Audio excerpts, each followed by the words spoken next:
नमस्कार दोस्तों, बिहार में चौकीदार की जो नई भर्ती है साल 2026 में होने वाला है, उस भर्ती को लेकर एक नई नियमावली जो है तैयार किया जा रहा है, जिसको लेकर एक नई नोटिस जारी किए गए हैं। इस नोटिस को काफी सारे कैंडिडेट ने हमें भेजा है और काफी सारे कैंडिडेट ने पूछा है कि इस नोटिस के बारे में बताइए कि कैसे जो नई भर्ती है चौकीदार की होने वाली है। चौकीदार का अगर पद पर हमें काम करना है तो हमारी योग्यता क्या होगी, क्या पात्रता होगी, हमारा उम्र क्या होगा, साथ में हमारा चयन प्रक्रिया कैसे होगा। और खास बात, काफी सारे कैंडिडेट ने पूछा है कि इस भर्ती का ऑनलाइन आवेदन कब से हो सकते हैं, आवेदन अगर करना है तो किस वेबसाइट से आवेदन होगा, कौन से विभाग हमारे आवेदन प्रक्रिया को लेगी, सिलेबस क्या होगा, सारी चीजें मैं इस वीडियो में बताऊंगा। और इस नोटिस का सच्चाई भी मैं आपको बताऊंगा, क्योंकि काफी सारे लोगों ने ये भी कहा है कि इस नोटिस को हम किसी भी वेबसाइट पर अभी नहीं देख पा रहे हैं, तो हम इसे कैसे डाउनलोड कर पाएंगे और क्या ये नोटिस सही है या गलत है, तो उसको भी मैं इस वीडियो में क्लियर करूंगा। तो वीडियो को ध्यानपूर्वक देखिए। वीडियो पसंद आए तो आपसे निवेदन है कि वीडियो को लाइक कर दीजिए। चैनल पे नए हैं तो सब्सक्राइब जरूर कर लीजिए। इस प्रकार की जो भी अपडेट होगा ना, आपको आगे भी मिलता रहेगा। आइए फिलहाल स्क्रीन पर चलकर पूरी जानकारी बताते हैं। यही वो नोटिस है जिसमें देखेंगे ना, विषय में बताया गया है गृह विभाग बिहार पटना द्वारा प्रस्तावित बिहार चौकीदार संवर्ग नियमावली 2026 की समीक्षा के संबंध में ये जो नोटिस है वो जारी किया गया है। अब ये नोटिस सही है या गलत है, ये मैं अभी जो है पुष्टि नहीं करता हूँ, या हमारी टीम भी नहीं करती है।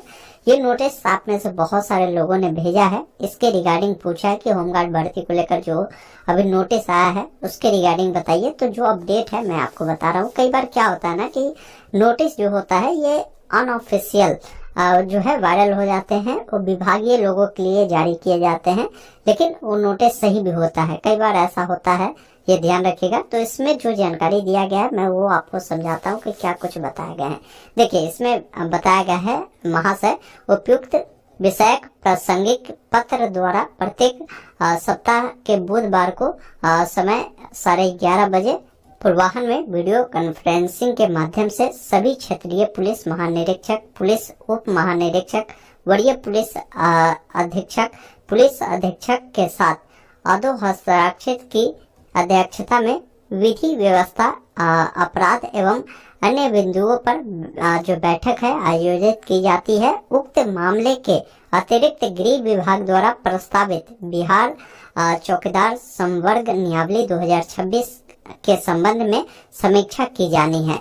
इसमें बोला गया है कि अतः गृह विभाग द्वारा प्रस्तावित बिहार चौकीदार संवर्ग नियमावली 2026 की प्रारूप प्रति संलग्न करते हुए अनुरोध है कि उक्त प्रस्तावित नियमावली के संबंध में अपने मंथन के साथ दिनांक 21 जनवरी 2026 को आहूत बैठक में शामिल रहना सुनिश्चित किया जाए। इस पर पुलिस महानिर्देशक बिहार का जो अनुमोदन है वो प्राप्त है। कहने का मतलब है, इस नोटिस के अकॉर्डिंग ये बताया जा रहा है बिहार में जो चौकीदार की भर्ती होती है उसकी जो नियमावली है 2026 का वो आ रही है। जिस चीजों को लेकर जो बैठक है 21 जनवरी को होने जा रही है, तो हो सकता है 21 जनवरी के बाद आपको ये जो नोटिस है या एक आध दिन, 2 दिन, 4 दिन बाद आपको वेबसाइट पर भी आपको देखने को मिल जाएगा।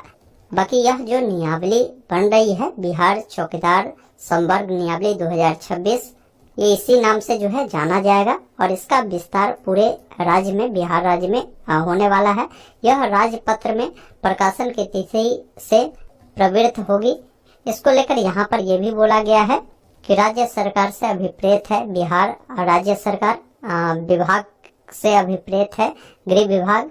इसके अलावा बोला गया है कि चयन जो संस्थान है उससे भी यहाँ पर बोला गया है कि अभिप्रेत है, और चयन जो संस्थान है केंद्रीय चयन पार्षद सिपाही भर्ती, जैसे हम लोग CSBC के नाम से जानते हैं, यही संस्थान है जिसके माध्यम से ये भर्ती प्रक्रिया आपको जो है हो सकता है ये सारी चीजें जो है CSBC ही कराए, ये ध्यान रखिएगा। इसको लेकर यहाँ पर जानकारी दिए गए हैं। बाकी देखिए, इसमें जो पद होंगे ना, 3 प्रकार के पद होने वाले हैं। पहला तो आपकी चौकीदार की है, दूसरा जो है ये दफादार की भर्ती है, और तीसरा भर्ती वरीय दफादार के पदों पर होने वाला है, ये ध्यान रखिएगा। बाकी यहाँ पर बोला गया है कि संवर्ग के सभी कोटि के पदों की संख्या एवं वेतनमान वही होगा जैसा राज्य सरकार द्वारा समय समय पर भी निश्चित किया जाए। जाएगा, ये ध्यान रखिएगा। इसके अलावा ये भी बोला गया है कि ये जो भर्ती है जिला स्तरीय संवर्ग होगा और संबंधित जिला पदाधिकारी यानी जो डीएम है इसके नियुक्ति जो प्राधिकार तथा संवर्ग नियंत्रण प्राधिकार होगा। मतलब ये जो भर्ती है जिला स्तर पर होने वाला है और ये भर्ती प्रक्रिया जो है ये आपके जिला के जो डीएम होते हैं उनके अधीन में ही होने वाला है, ये भी ध्यान रखेगा। और ये चीज भी बोला गया है कि उनका पद स्थापन यथा संभव उनके आवासीय थाना क्षेत्र के अंतर्गत होगा। इसके अलावा बोला गया है कि इस भर्ती के लिए अगर कोई फॉर्म भरेगा तो इसके लिए जो योग्यता पात्रता निर्धारण किया जाएगा वो बोला गया है कि चौकीदार के पद पर नियुक्ति हेतु आवेदन करने की अंतिम तिथि तक जो अभ्यर्थी है वो किसी मान्यता प्राप्त शिक्षण संस्थान से 10वीं कक्षा उत्तीर्ण होना अनिवार्य है। साथ में उनका जो कैरेक्टर है मतलब वो अच्छा होना चाहिए, उस पर कोई केस मुकदमा नहीं होना चाहिए, साइकिल चलाने की ज्ञान होना चाहिए और आप जिस जिला के निवासी है उसी जिला से अप्लाई करेंगे, ये भी आपको ध्यान रखना है। बाकी उम्र सीमा को लेकर बोला गया है कि इस भर्ती का जो उम्र सीमा होगा सामान्य कोटि के लिए जो है यहाँ पर 18 साल हर प्रकार के लोगों के लिए मिनिमम है और सामान्य कोटि के लोगों का जो है यहाँ पर अधिकतम जो है 30 वर्ष होगा। पिछड़ा वर्ग अत्यंत पिछड़ा वर्ग वालों का 18 से 32 साल रहेगा। वही यहाँ पर महिला अगर इस कैटेगरी के पिछड़ा अति पिछड़ा वर्ग के तो इनका 18 से 33 है। अनुसूचित जाति जनजाति के पुरुष महिला है तो आपका 18 से 35 साल इसमें रहने वाले हैं और उम्र में आपको जो छूट मिलता है वो देखने को मिलेगा। बाकी चयन प्रक्रिया इस भर्ती में कैसे होगी तो इसमें बोला गया है कि जिला पदाधिकारियों द्वारा अपने जिले में चौकीदार के पद पर सीधी नियुक्ति हेतु प्रत्येक वर्ष 1 अप्रैल की जो स्थिति के आधार पर रिक्तियों की जो गणना है वो किया जाएगा। उसके अनुसार जो सक्षम प्राधिकार से जो रोस्टर क्लियरेंस कराते हुए कोटिवार रिक्तियां की जो अधियाचना है विभाग को 30 अप्रैल तक जो है उपलब्ध करा देगी। कहने का मतलब है कि जिला में जितने भी भर्ती है ना जहां भी खाली है उसकी जो डाटा है 1 अप्रैल तक वो ये देख लिया जाएगा कि भाई कहाँ कितनी है और 30 अप्रैल तक जो है इसकी अधियाचना जो है तैयार कर ली जाएगी कि भाई किस कैटेगरी के लिए कहाँ कितनी भर्तियां है। फिर इस अधियाचना को जो भी भर्ती कंडक्ट आपकी करवाएगी CSBC उनको भेज दिया जाएगा। फिर उनके द्वारा जो है इसका नोटिस जारी किया जाएगा, अप्लाई का डेट आ जाएगा, तब आप लोग फॉर्म को भर पाएंगे। तो इस नोटिस के अकॉर्डिंग हमें लगता है कि ये भर्ती प्रक्रिया जैसे ये अप्रैल बोला है ना तो आपको हो सकता है ये मई महीने में भी आपको इस भर्ती का जो अपडेट है आपको देखने को मिल जाएगा। अप्लाई कर लेकर जो भी अपडेट है क्योंकि यहाँ पर देखिए 30 अप्रैल तक ये सारी चीजें उपलब्ध भी होगी तो मई जून तक ये भर्ती आपको देखने को मिल सकता है। बाकी इसमें क्या है ना कि जो भी संस्थान है जिनके द्वारा ये भर्ती प्रक्रिया कंडक्ट होगी तो इसमें लिखित परीक्षा होगा और जो शारीरिक क्षमता जांच परीक्षा है वो आयोजित होगी। लिखित परीक्षा और शारीरिक जो क्षमता जांच परीक्षा होगी इसमें जो भी अंक आप प्राप्त करेंगे उसके आधार पर आपका जो मेरिट है वो प्रकाशित की जाएगी, ये ध्यान रखिएगा। बाकी परीक्षा की जो प्रकृति होगी बोला गया है कि परीक्षा जो आपकी होने वाली है जिसमें 75 अंकों की लिखित परीक्षा होगी और 50 अंकों की शारीरिक परीक्षा आपकी होने वाली है। कुल 125 अंकों की परीक्षा में अंतिम रूप से अभ्यर्थी का चयन जिलावार मेधा सूची एवं कोटिवार रिक्तियों के आधार पर किया जाएगा। लिखित परीक्षा जो होगी उसको लेकर बोला गया है कि लिखित परीक्षा आपका जो है ये वस्तुनिष्ठ प्रकार के होने वाले हैं जिसमें 75 प्रश्न होंगे। एक प्रश्न सही के लिए 1 अंक आपको मिलेंगे और इसके लिए जो टाइमिंग आपको मिलेंगे 90 मिनट आपको मिलने वाले हैं। लिखित परीक्षा का जो भी सिलेबस होगा जो भी मैट्रिक का सिलेबस होता है ना उसी स्तर का होने वाला है जिसमें सामान्य ज्ञान, सामान्य गणित, मानसिक क्षमता से संबंधित जो प्रश्न है पूछे जाएंगे। लिखित परीक्षा में सामान्य प्रशासन विभाग द्वारा प्रावधानित कोटिवार न्यूनतम अर्हता प्राप्त करना अनिवार्य होगा।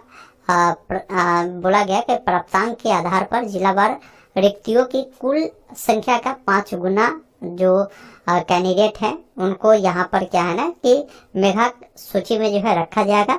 फिर उनका क्या है कि दक्षता परीक्षा होगा। दक्षता जो परीक्षा होगा जिसमें देखिए बोला गया है कि जो भी जनरल वाले पिछड़ा वर्ग के जो पुरुष है उनकी जो हाइट है 1.65 सेंटीमीटर होना चाहिए। वही अत्यंत पिछड़ा वर्ग वाले के पुरुष के लिए 1.62 है। SC ST के जो पुरुष है उनका 1.60 है। और सभी वर्ग की महिलाओं के लिए जो हाइट है 1.55 सेंटीमीटर होना चाहिए। बाकी बोला गया है कि जो भी लिखित परीक्षा और शारीरिक माप में उत्तीर्ण अभ्यर्थी जो होंगे उसका 50 अंकों का दौड़, ऊंची कूद, गोला फेंक ये सब किया जाएगा। इसमें देखिए आपको बोला गया है कि दौड़ जो है ये 30 अंकों का होने वाला है, जिसमें सभी पुरुष के लिए 1.6 किलोमीटर जो है रनिंग करना है। महिलाओं के लिए 1 किलोमीटर है। तो पुरुष और महिला अभ्यर्थियों के लिए बोला गया है, यहाँ पर पुरुष के लिए पहले बोला गया है कि अगर 5 मिनट या उससे कम में अगर आप 1.6 किलोमीटर दौड़ लेते हैं तो 30 अंक मिलेगा। वही अगर 5 मिनट 1 सेकंड से 5 मिनट 30 सेकंड तक लेते हैं तो आपको 24 अंक मिलेगा। 5 मिनट 31 सेकंड से 6 मिनट तक के लिए 18 अंक मिलेंगे। 6 मिनट 1 सेकंड से 6 मिनट 30 सेकंड तक के लिए 12 अंक आपको मिलेंगे। 6 मिनट 31 सेकंड से 7 मिनट तक के लिए आपको जो है 6 अंक मिलने वाले हैं। महिलाओं के लिए बोला गया कि 4 मिनट या उससे कम में करते हैं तो आपको 30 अंक मिल जाएंगे। 4 मिनट 1 सेकंड से 4 मिनट 30 सेकंड में 24 अंक है। 4 मिनट 31 सेकंड से 5 मिनट तक के लिए 18 है। 5 मिनट 1 सेकंड से 5 मिनट 30 सेकंड के लिए 12 है। 5 मिनट 31 सेकंड से 6 मिनट तक के लिए आपको जो है 6 अंक आपको मिलने वाले हैं। बाकी जो आपकी ऊंची कूद होगी ये 10 अंकों का होने वाला है। तो पुरुष अभ्यर्थी के लिए बोला गया है कि 6 फीट या उससे अधिक अगर आप ये ऊंची कूद करते हैं तो 10 अंक मिल जाएंगे। 4 फीट 6 इंच से 4 फीट 11 इंच तक के लिए 8 अंक। 4 फीट से 4 फीट 5 इंच के लिए 6 अंक। 4 फीट से कम अगर कूदते हैं तो कोई अंक आपको नहीं मिलेगा। महिला अभ्यर्थी के लिए 4 फीट या उससे अधिक अगर करते हैं तो 10 अंक। 3 फीट 6 इंच से लेकर 3 फीट 11 इंच तक के लिए 8 अंक। 3 फीट से 3 फीट 5 इंच तक के लिए 6 अंक। और उससे कम करते हैं तो कोई अंक आपको नहीं मिलने वाले हैं। इसके बाद गोला फेंक 10 अंकों का होगा, तो वो भी आप यहाँ से देख सकते हैं। जैसे पुरुष अभ्यर्थी के लिए, महिला अभ्यर्थी के लिए क्या है वो जानकारी यहाँ पर देखने को मिल जाएगा। नोट में इन्होंने बताया है कि निर्धारित समय में दौड़ पूर्ण करने वाले अभ्यर्थी को ही ऊंची कूद, गोला फेंक इन सब में सम्मिलित किया जाएगा। अगर आप दौड़ में ही असफल हो जाते हैं तो इन सब में आपको भाग लेने का मौका नहीं मिलेगा। मात्र गोला फेंक और ऊंची कूद में अधिकतम 3 मौका दिया जाएगा एवं इनमें शून्य प्राप्तांक अभ्यर्थी को भी मेधा सूची में शामिल किया जाएगा। बाकी ये जो भी प्रक्रिया होगी ना, इन सबका जो वीडियोग्राफी है वो किया जाएगा। ये ध्यान रखिएगा, जो मेधा सूची फाइनल बनेगी लिखित परीक्षा में प्राप्त अंक एवं शारीरिक क्षमता जांच में प्राप्त अंक के आधार पर आपका जो है ये मेरिट बनेगी। जिलावार जो भी कोटी होगी, भर्ती होगी, उसके आधार पर जो है ये मेरिट तैयार किया जाएगा। बाकी फिर आपका सारा जांच प्रक्रिया जब हो जाएगा तो उसके बाद आपकी जो नियुक्ति है वो किया जाएगा। इसमें बोला गया कि चयनित चौकीदार की नियुक्ति यथासंभव उनके बीट क्षेत्र, निकटवर्ती बीट क्षेत्र, निकटवर्ती पंचायत क्षेत्र, निकटवर्ती प्रखंड क्षेत्र में किया जाएगा। आवासीय क्षेत्र के निकट जो है रिक्त की पूर्ति वरीयता के आधार पर जो है किया जाएगा।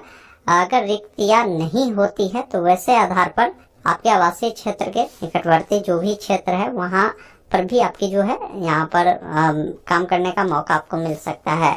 नियुक्ति के उपरांत संबंधित चौकीदार को अपने पद स्थापित कार्य क्षेत्र में निवास करना होगा। ये भी आपको ध्यान रखना है, जहाँ पोस्टिंग होगी वहां पर आपको रहना होगा। बाकी अगर आपका चौकीदार के पद पर अगर जॉब लगता है तो आपका कर्तव्य क्या होगा, तो अपने बीट क्षेत्र में होने वाले सभी भूमि विवाद, अतिक्रमण इन सब की जैसे ही आपको सूचना मिलता है ना, तो ये सूचना आपको थाना तक जो है पहुंचानी होगी। बीट क्षेत्र के अंतर्गत सभी प्रकार के सांप्रदायिक जो विवाद होते हैं या त्योहार के समय कोई विवाद होते हैं या मंदिर, मस्जिद, कब्रिस्तान, श्मशान घाट इससे संबंधित कोई विवाद होती है तो इसकी सूचना आपको देनी होगी। वही कोई विवाद मान लीजिए दहेज को लेकर या बाल विवाह को लेकर, इन प्रकार का भी अगर आपके पास देखने को मिलता है तो इसकी सूचना जो है आपको थाना को देना होता है। ये ध्यान रखिएगा। तो यही जो काम है आपको मिलने वाले हैं। बाकी आपके क्षेत्र में किसी व्यक्ति का जन्म होता है, किसी का मृत्यु होता है तो इसकी भी सूचना जो है आपको आगे पहुंचाने होगी। तो ये सारे कर्तव्य आपके होने वाले हैं। वही कोई दफादार या बढ़िया दफादार के रूप में अगर आपका नौकरी लगता है तो आपका क्या कर्तव्य होगा, उस चीजों को लेकर यहाँ पर आपको जानकारी दिए गए हैं। तो ये जो नोटिस है ना, ये नियावली को लेकर है और पूरी कंप्लीट जानकारी दी गई है। बाकी ये नोटिस बहुत जल्द हमें लगता है कि ऑफिशियल वेबसाइट पर भी देखने को मिलेगा। अगर मिलता है तो सही है, आप इस नोटिस को सही मान सकते हैं। नहीं आता है तो आप इस नोटिस को, हो सकता है कई बार जो है गलती से वायरल हो जाता है, तो हो सकता है फेक भी हो सकता है। मैं ये नहीं कहता हूँ कि पूरा सही है, लेकिन हमें जहाँ तक लगता है कि नोटिस ये सही होने की पूरी संभावना है। तो आगे देखिए, जैसे कोई अपडेट आता है मैं आपको बताऊंगा। बाकी इस नोटिस में जो भी अपडेट था मैंने आपको क्लियर कर दिया। दोस्तों, अभी मैंने आपको जो नोटिस अभी वायरल हो रहे हैं उसके रिगार्डिंग सारी अपडेट बताया। बाकी इसको लेकर जैसे ही बैठक कंप्लीट हो जाती है तो हो सकता है ये नोटिस आपको 1-2 दिन में वेबसाइट पर भी देखने को मिल जाए। बाकी हो सकता है कई बार नोटिस गलत भी साबित हो जाता है, ऐसा नहीं है कि सही हो सकता है। तो मैंने जो नोटिस में अपडेट था वो मैंने बताया, इसकी पुष्टि मैं नहीं करता हूँ, या हमारी जो टीम है ऑनलाइन अपडेट टीम की वो भी नहीं करता है कि भाई नोटिस सही है या गलत है। जो अपडेट था मैंने आपको क्लियर कर दिया कि ये अपडेट है। बाकी इस वीडियो को आप शेयर करिए। इस नोटिस के रिगार्डिंग आपके मन में कुछ भी सवाल है आप कमेंट बॉक्स में लिख सकते हैं।